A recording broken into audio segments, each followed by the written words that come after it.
the more and more you listen to Kendrick and Drake, you start uncovering things. Where to the point where it has you go back and listen to Euphoria. And in the line of Euphoria, Kendrick says, have you ever walked your enemy down with a poker face? And the more and more I kept going back, I'm like, dog, what did he mean by that? You know what I'm saying? So it led me to believe, start going and ciphering through a lot of their old catalogs and stuff. And then it stopped me dead in the tracks in Drake's Take Care, the Buried Alive the Buried Alive interlude. Kendrick saw something. And he said something, and it sounded like he was talking some stuff in the Buried Alive interlude, which leads into Poetic Justice, where this beef has started happening. So to me, this beef didn't start at Control. No. It started long before with Drake's Take Care album and somewhere in between the Club Paradise tour. And I got a little bit from it though, man, but seen another person on social media was on the same wavelength as me too, man. So, and his name is Tony.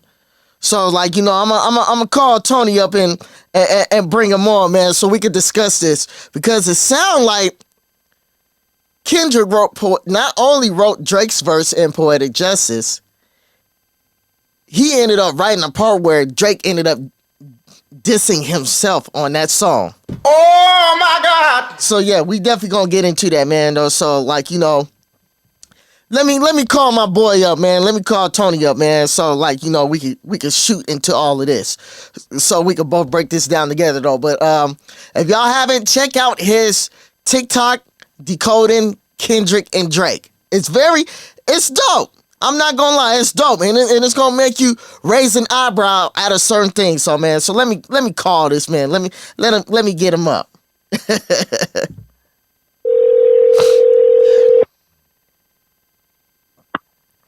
What up, though? Yo, Tony, what it do, man? It's your boy Steve, man. You on the Lace Ron's podcast, Brody. What up?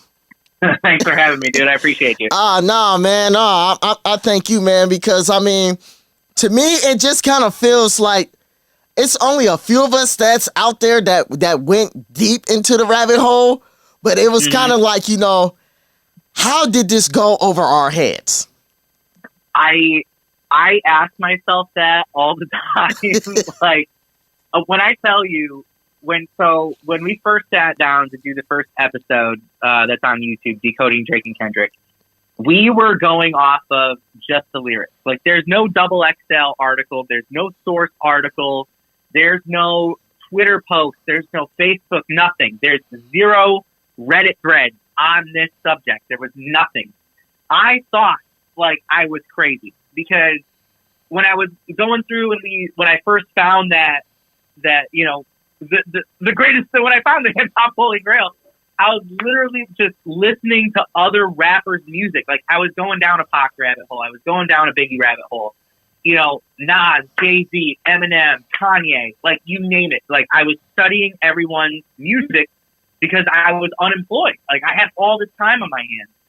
And literally, I got into the Kendrick stuff, and I just sat up one night. I'm like, this dude, Drake, did not write any of this music. He wrote none of these lines.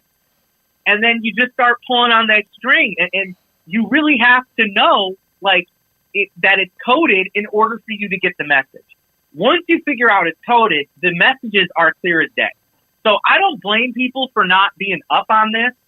It was a mastery of wordplay. It was a mastery of the human language. Kendrick Lamar is a poet. You know what I mean? And I don't think a lot of people get that.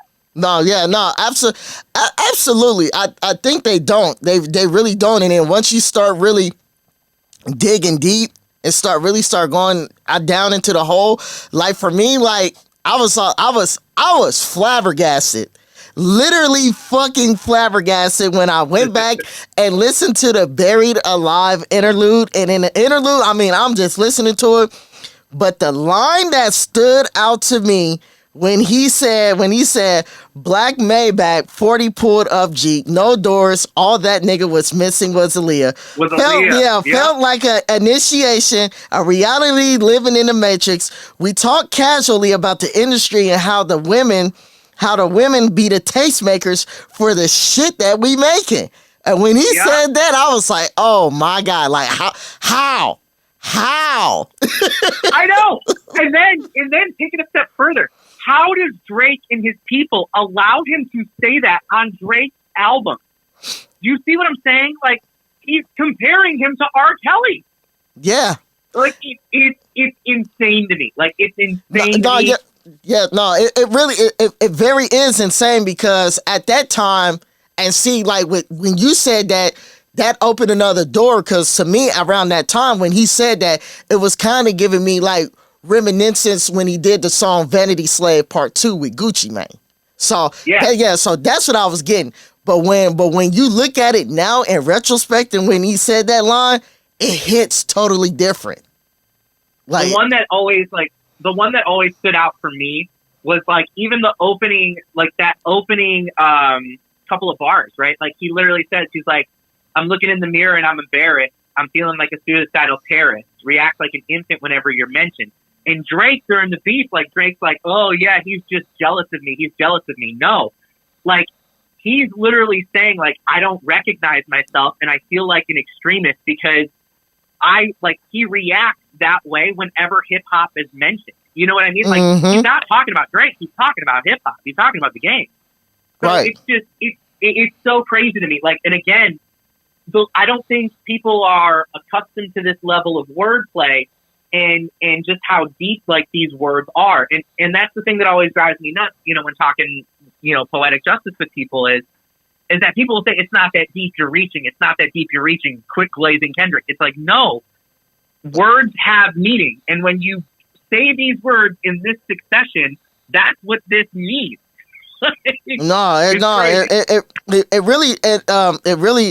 really do.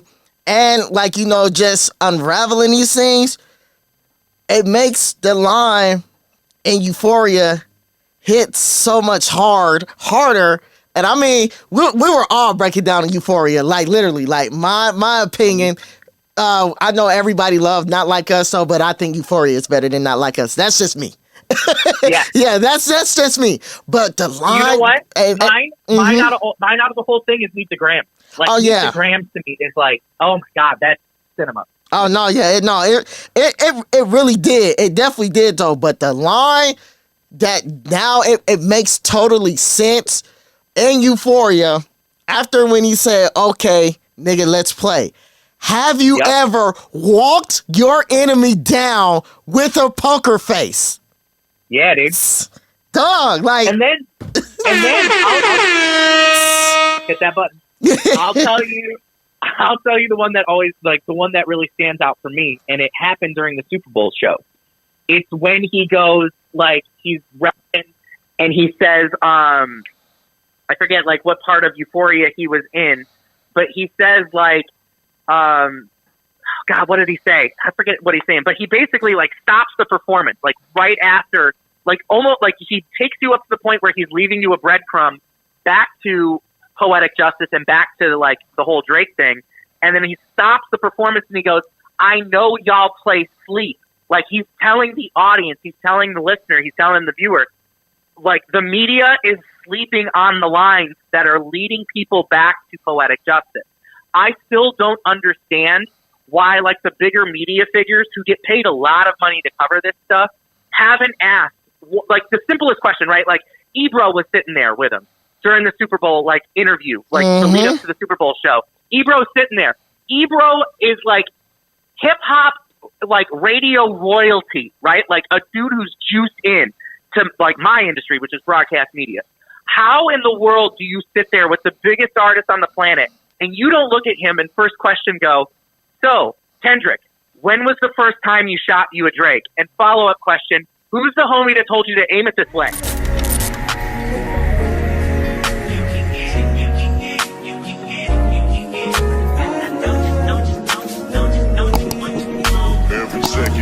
minute.